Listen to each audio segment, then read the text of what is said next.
La Historia de la Oreja de Van Gogh, 30 años pintando canciones 1. El origen del nombre y los primeros acordes, 1996. La Historia comienza en 1996 en San Sebastián, País Vasco.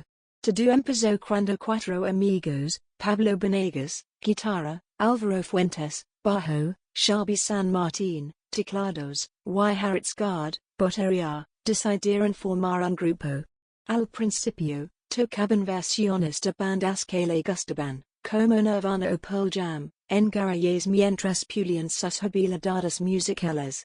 Pero le faltaba una pieza clave, una voz principal que le diera alma a sus canciones. La encontraron en Amaya Montero, quien se unió al grupo y completó la formación original. Algo tan importante como la música era el nombre. La anécdota, como suele pasar con las mejores ideas, nació entre risas y cervezas. Se le ocurrió la oreja de Van Gogh, en referencia al famoso episodio en el que el pintor Vincent Van Gogh se cortó parte de una oreja. Un nombre insólito, difícil de olvidar y que capturaba a la perfección esa mezcla de frescura, locura y arte que querían transmitir. 2. El despegue con Dile al Sol y la escalada al éxito, 1998-2006. Con la formación ya definida, la banda empezó a tocar en pequeños locales y concursos, ganando experiencia y follando su propio sonido.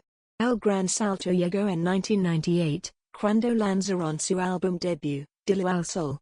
El disco fue un éxito rotundo. Con canciones como el 28, Sonareo la propia Dile al Sol, conectaron de inmediato con el público adolescente, no solo en España, sino también en América Latina. Ya no eran un grupo de amigos tocando en garajes, se habían convertido en un fenómeno musical. El éxito le supo a poco y las ganas de crear eran infinitos. 2 años después, en el año 2000, lanzaron El Viaje de Copperpot, un trabajo discográfico que los consolidó como gigantes del pop en español. Incluye himnos generacionales como Cuídate, Paris y, Sobre Todo, La Playa, una canción que se convertiría en un clásico instantáneo. Pero no se detuvieron allí. En 2003 llegó Lo que te conté mientras te hacías la dormida, otro disco lleno de joyas como Puedes contar conmigo o la emblemática Rosas, una de las canciones más queridas y versionadas del pop español. En 2006, la banda publicó Guapa, un álbum que fue un éxito comercial incluso más que los anteriores. Muñeca de trapo perdida sonaron por todas partes, alcanzando los primeros puestos de las listas. Pero lo que nadie sabía entonces era que Guapa sería el canto de cisne de una era. El grupo llegaba a la cima, pero también se avecinaba la tormenta. 3. La salida de Amaya y la nueva era con Leira Martínez, 2007-2024. En 2007, la noticia saltó como un auténtico jarro de agua fría para sus millones de fans. Amaya Montero dejó la banda. Después de unos años de éxitos ininterrumpidos, la cantante decidió emprender su carrera en solitario. El futuro de la oreja de Van Gogh se tambaleaba. ¿Cómo reemplazaría una voz tan icónica?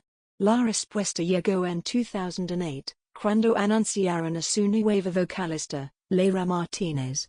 La presión era máxima, pero Leira logró un milagro, insufló nueva vida al grupo sin perder su esencia. Con su voz, más potente y versátil, la banda demostró que aún tenían mucho que decir.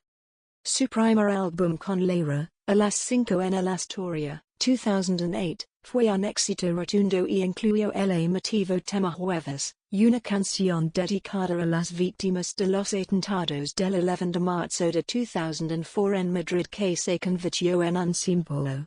Le siguieron trabajos como Nuestra Casa a la Izquierda del Tiempo, 2009, un álbum acústico que revisitaba sus grandes clásicos, y Cometas por el Cielo, 2011, donde continuaron explorando nuevos sonidos.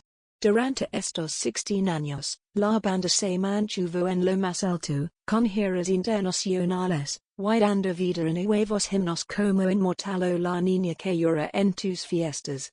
Pero en octubre de 2024, la historia volvió a dar un giro inesperado cuando Lara Martínez anunció su salida del grupo, cerrando una etapa maravillosa y dejando un gran vacío. 4. El regreso sonado y el futuro, 2025, presente. Con la salida de Lara, los rumores no se hicieron esperar.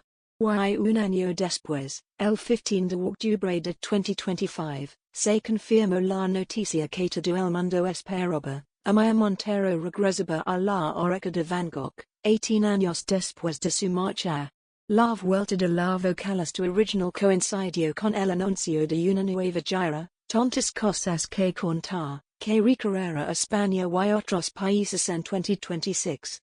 Eso sí, la vuelta de Amaya vino acompañada de otra novedad. Pablo Benegas, miembro fundador y guitarrista, anunció que pasaba en segundo plano, quedando inactivo pero sin abandonar oficialmente la banda.